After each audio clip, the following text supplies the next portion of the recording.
Well, here we are at the start of another week, sort of.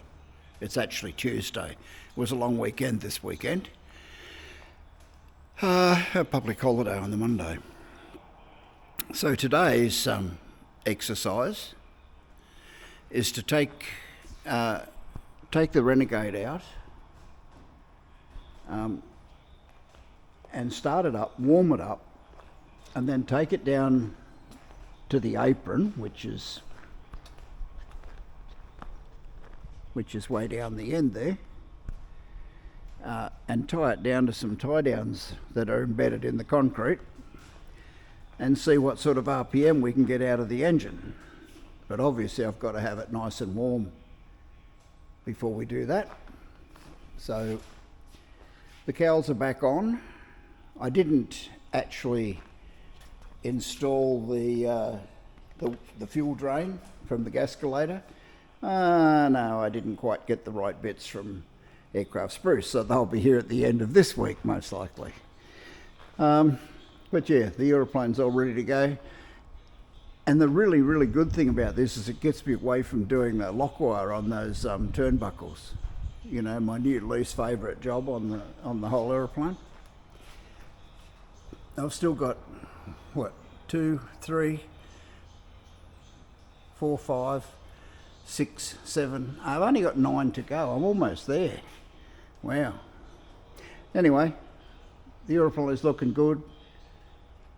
Beautiful day again. I love these autumn days. Spring days can be just as good, but the autumn days are absolutely fabulous. Absolutely fabulous. So anyway, let's go and wake the neighbours up.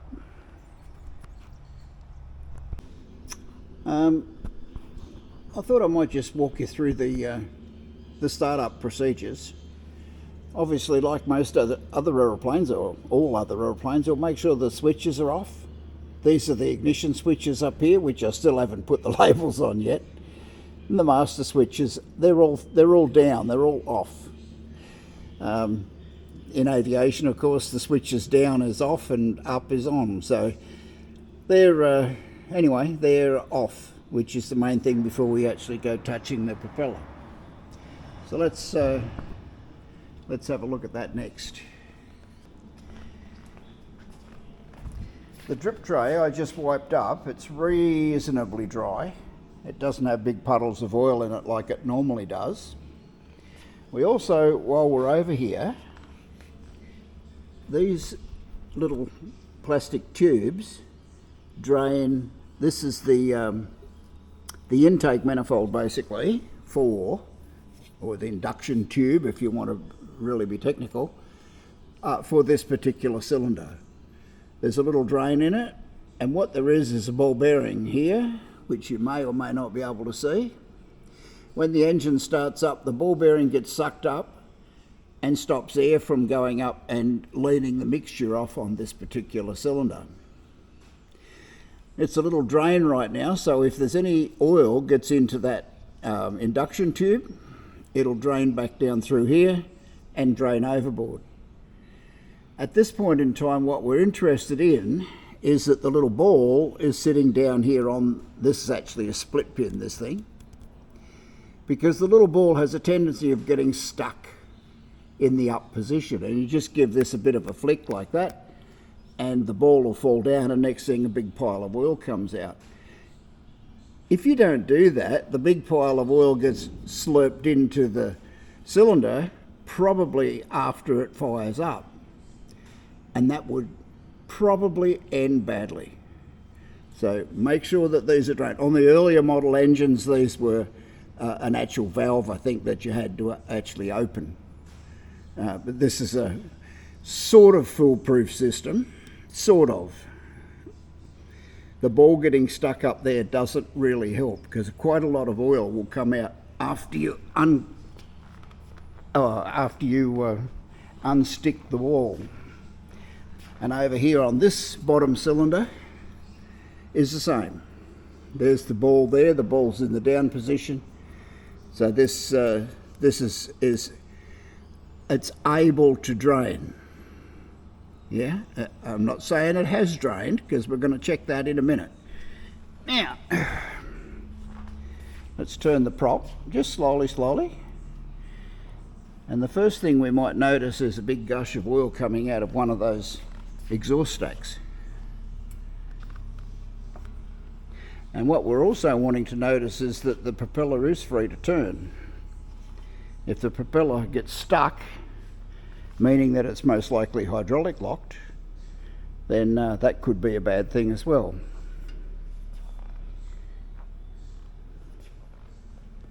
Here we go. Oh, that's the induction tube draining. And yeah, we're going to build up a big blob of oil down there and just let it go. Let it have its way.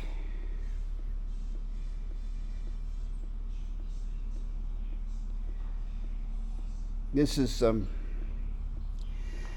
well, some of these things will be unique to this engine, but they're all in general things that are related to radials.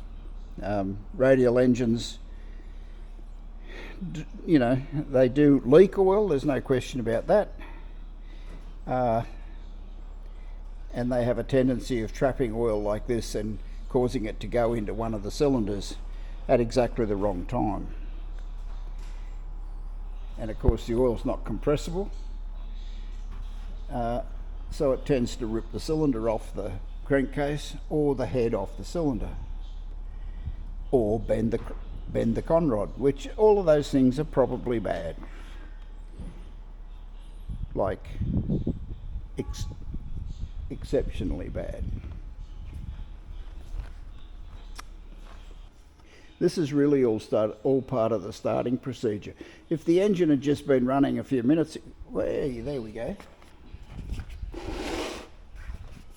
How about this one? We've got a gusher.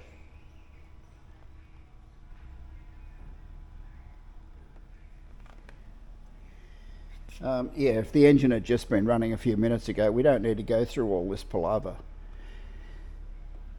But it's still a good idea to turn the engine over with the ignition switches off, even on the starter motor. Once you're sure that the engine's going to turn over okay without getting hydraulic lock, then you can flick the ignition switches on. And we'll turn a bit further.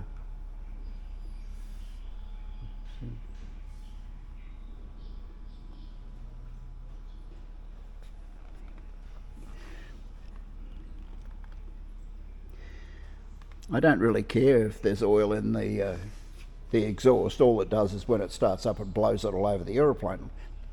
And well, I haven't had one speck of rust on the fabric yet, so obviously it has a beneficial effect. Not.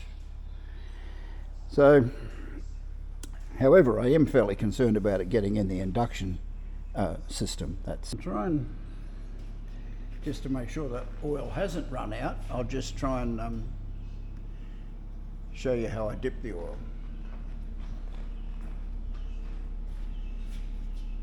This is the oil tank back here, the oil reservoir, on the wrong side of the firewall.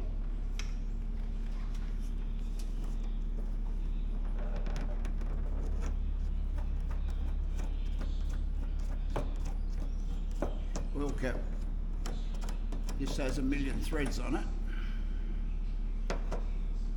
The dipstick lives in the tank.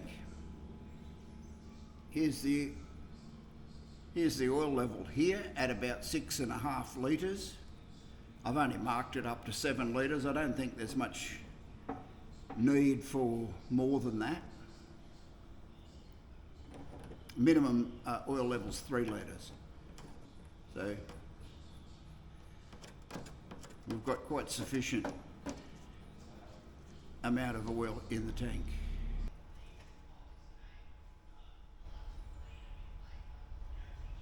Throttle shut, power on.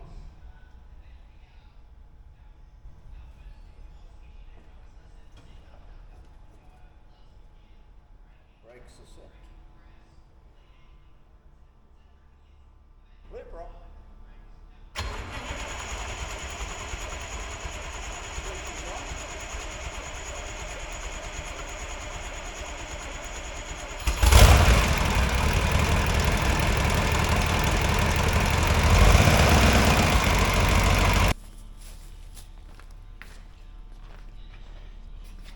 Well, there you go. You can see how it started up fairly easily. What I can show you, I'll take you off here. What I can show you is the little ball in one of those tubes has stuck in the up position, which is this one. Can you see that?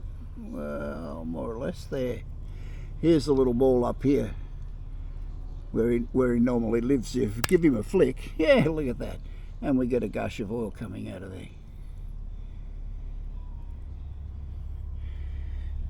It'll do wonders for the lawn, and the concrete won't rust either, I guess. Excellent. Okay, here we go. We're going to taxi out of the apron at the bottom of the airfield and try and see what sort of max RPM we're going to be able to get out of it with the back end tied down. Just a normal start now. We're warmed up, so the throttle's fairly much shut. Power on. We could even turn the ignition on at this point. I won't. I'm going to put you down because I'm going to need to use two hands.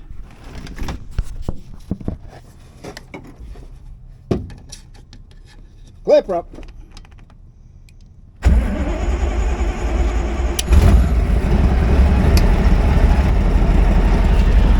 Well, you probably heard it. That was a nice easy start.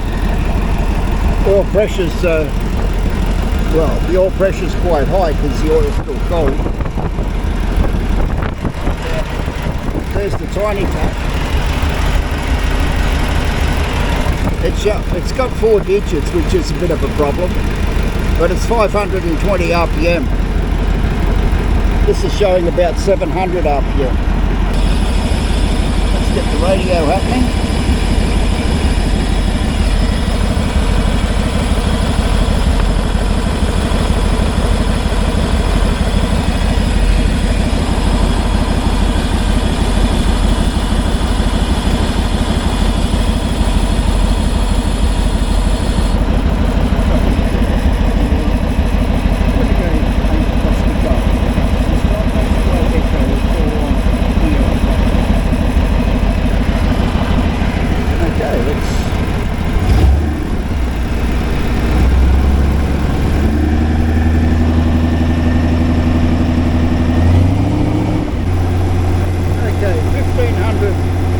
Engine RPM is about 1,000 propeller RPM.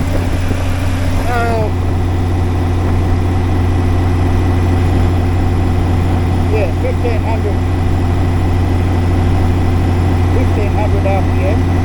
Yeah, it's about 1,000 propeller RPM.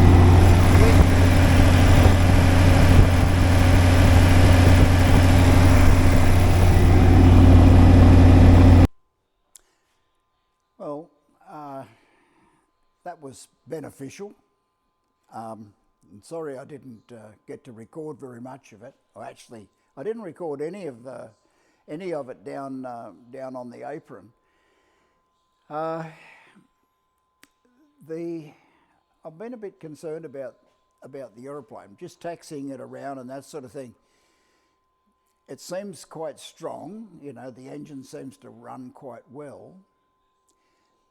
But you really seem to have to, you know, push the throttle a fair way forward to get it to respond. You know, to respond with any sort of power. I tell you what, not when you crank it up. It has got some serious grunt. So the test run then I tied the tail wheel to the ground and tried for full throttle. At full throttle, I managed to get about 3,300 engine RPM, 3,300 engine RPM, and that was serious. That was a serious amount of horsepower. It means this big prop is turning at about 2,000. A little bit over 2,000, maybe 2150 or something like that if you hit the calculator. As for the tachos, the one in the aeroplane, the tacho in the aeroplane coincides with the handheld tacho quite well. The tiny tac, not so good. The tiny tac is, I think, is programmed incorrectly. I think I might just remove it, as a matter of fact. I don't want confusing, conflicting information.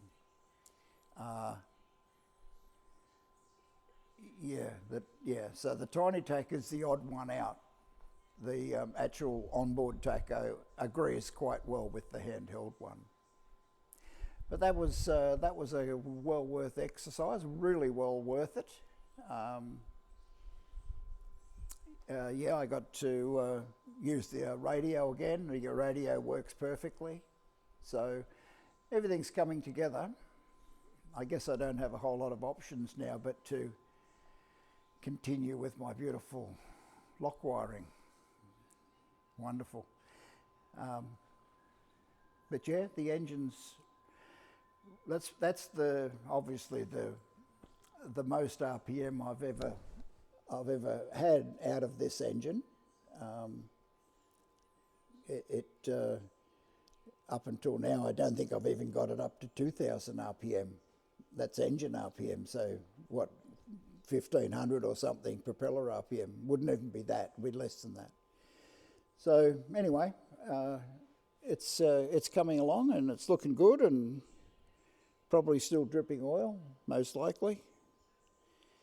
But there's oil coming out of all exhaust joints and everything else. The exhaust has never really been hot before. It's, you don't want to touch it. It's probably going to hurt like crazy, but not hot enough to burn the oil out. That's probably lining the exhaust system. So no, I can't wait to get it flying, get it in the air, and see what it'll do. But anyway, that's it for now. It's only Tuesday. Bye now. Well, here it is, Friday morning. The museum having a bit of a practice day today for their they've got an open day tomorrow, so they've got a few visiting aeroplanes and a few of their own, and having a bit of fun. I don't know if you can see that guy. Hopefully. That's Wirraway.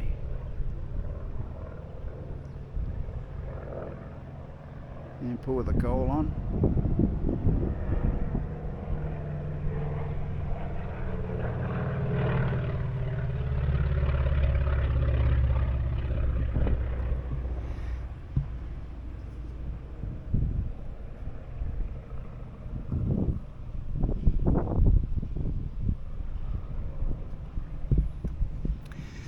Anyway, while we're out and about, it's a pretty nice day, autumn day, lovely time of year. We've got some rain coming this weekend.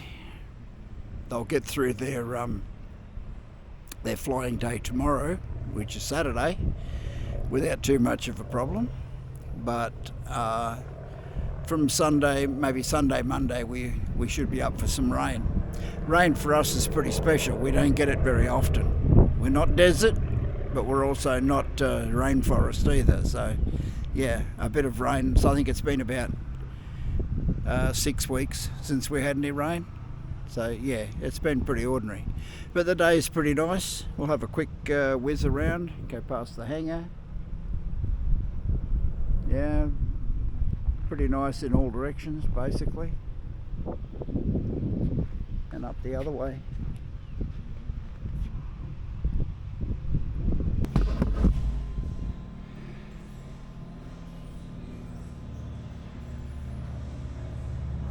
Alright, to start with, the lock wiring's done. I'm over it. All these big ones with the big cables at the front, there's another one there, they've all been done with 41 thou lock wire, which is really quite heavy. It's one grade lower than the farmer's going to use to fence his cows in. I cheated on these small cables at the back. That's 32 thou. Much easier to work with. It's the usual lock wire that you are probably used to. You can also get smaller than that, but I only went one grade smaller, and so those 4 are done as well. Over the front here, what have we got? We'll come down here a bit. Oh, the fuel drain. Fuel drain is a problem. I'm going to have to make one particular fitting. It's very, very difficult to find NTP fittings, which is the thread form that's on the fuel drain valves and so on.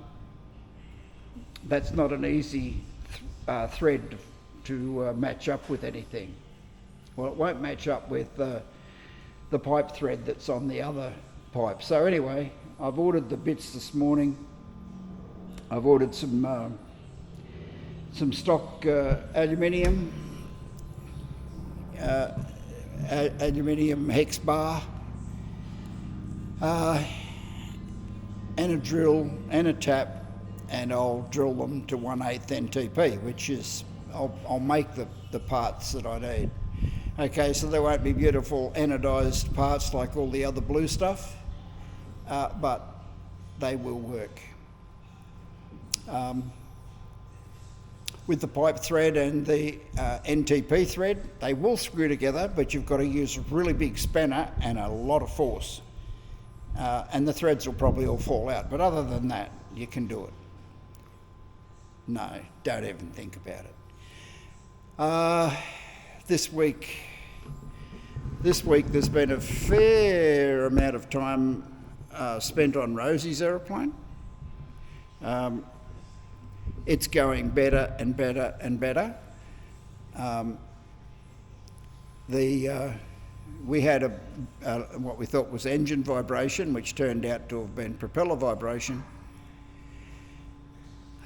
which we sorted that and retracked, did the tracking on the prop, and the aeroplane's beautiful, really, really lovely. On this, as you probably saw in the earlier part of the video, let's go around here and I'll get you off the maximum zoom. As you probably saw on the earlier part of the video, I managed to do full power run on this the other day. Very, very happy. Very happy with the way the engine went with this prop. It's a fairly coarse prop. Matter of fact, it's an extremely coarse prop.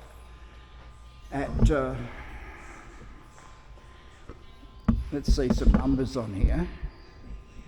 You can see maybe a 76 just there and a 52 over there. Yeah, 76 is the diameter of the prop, and 32 is if you turned the propeller and there was absolutely no slippage whatsoever. Okay, so replace all the air around the propeller with I don't know, some sort of goo of some description, and the propeller does one complete turn. It'll go 52 inches, which is a lot. In one revolution, it'll go 52 inches forward. Yeah, assuming no slippage at all. And of course, you're going to have slippage, so you're not going to go 52 inches forward. But there's got to be some way of being able to compare propellers between one another. That's the pitch of the propeller, 52 inches. That's a coarse propeller. That's a very coarse propeller, but We've got 110 horses here in the engine, and we've got a reduction gearbox here. So it's like having a reasonably powerful car, reasonable for the size of the car here. This is a car now for the sake of the argument. But we're not in top gear. We're only in third gear or second gear. Yeah, so there's a gearbox here which turns the propeller slower than the engine. The engine's producing all of its horsepower, but the propeller's turning a little bit slower than that. And that magnifies the ability of the engine, if you like. Imagine you're not going to go very fast, but you're going to have lots and lots of pull. And sure enough, that's what I saw. You will have already seen it on the video by the time you get to this bit of the video. Yeah, it's quite powerful. Matter of fact, it's very powerful. The engine managed 3,300 static RPM. That means the aeroplane's not moving. The aeroplane's was actually the tail wheel was actually tied to a tie-down point on the apron, down in front of the Aero Club. So the aeroplane couldn't move and couldn't lift the tail because it was actually tied down, not only tied back. At full throttle, the engine's doing about 3,300 RPM, about exactly 3,300 RPM.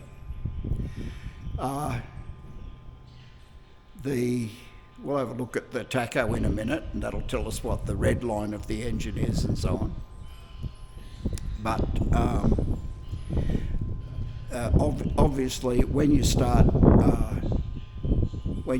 rolling, the engine speed will pick up.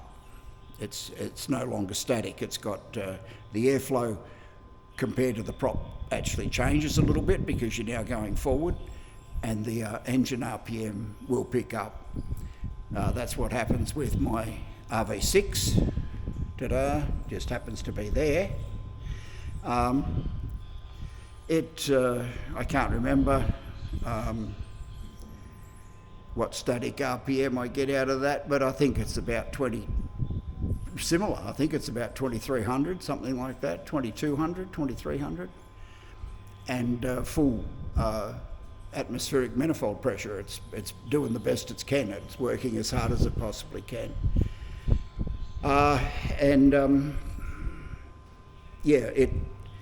It'll ramp up on takeoff. It'll ramp up towards the 2,600 RPM, which is the propeller limit on the RV6. It's got a 2,600 RPM limit on the propeller.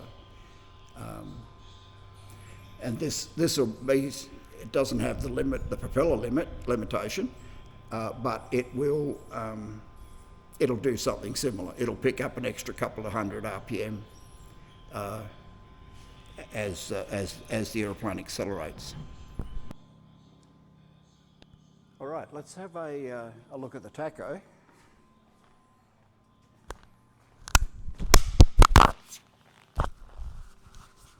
Sorry. All right.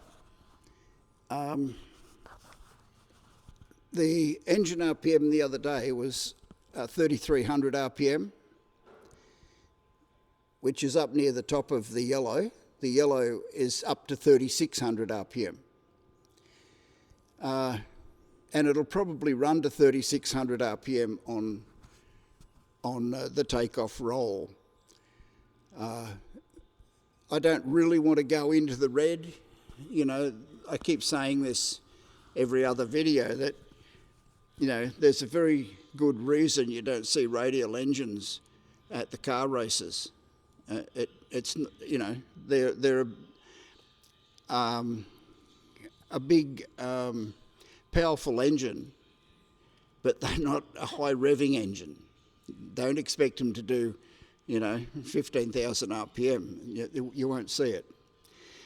So yeah, that's right, the red line starts here at about 3600. I think we weren't even in the yellow. I can't quite see that arc from here. But anyway, I've finished all the lettering, the decals in the cockpit, on the aeroplane actually. There aren't any more to do. This is it. What you see is what you get. I still have to take the ballast out of the tail. I'm not happy with the ballast. And I'll do that. That's probably a good job for today. I was going to take Rosie's aeroplane for a bit of an outing today, and go for a half decent flight, maybe 30 or 40 miles away, something like that, just for the sheer fun of it. But anyway, the guys practicing for the little air show tomorrow probably won't appreciate me getting in their road, but anyway, they'll get used to it. Righto, well that's about where we are.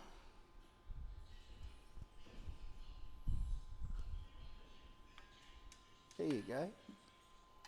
We'll do the usual. You know the rules. Try and get your feet off the ground if you can.